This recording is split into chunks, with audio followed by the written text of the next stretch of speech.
হয়তোবার কখনোই আমাদের কথা হবে না, হবে না কোনো কল বা মেসেজের আদান প্রদান। আকাশে বিবর্ণ যে মেঘ দূর থেকে দূরে ভেসে যায়, শীতের সকালে ধূসর কুয়াশায় যেমন খানিকটা দূরের মানুষকেও অস্পষ্ট দেখায়, আমিও ঠিক তেমনটাই অস্পষ্ট হয়ে যাব তোমার কাছে। চলে যাব অনেক দূরে, ঠিক যেন দিগন্ত রেখার ওপারে। অভিমান মিশ্রিত SMS-গুলো যতবার পড়ব, গহীনের দগদগে ক্ষতটা ততবারই জেগে উঠবে।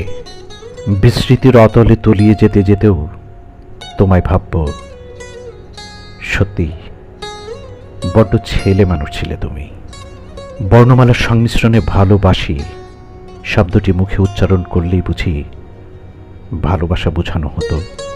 পাঁজরের ভেতরে আটকে থাকা অস্পষ্ট কথাদের কণ্ঠে উচ্চারণ করলে কি ভালোবাসা হতো প্রকাশিত।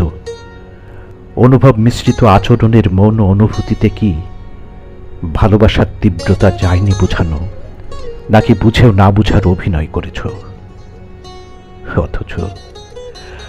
অথচ আমি ভেবেছিলাম তুমি আমার অব্যক্ত কথাদের বুঝে নেবে, বুঝবে পার্থক্য রাগ অনুরাগের।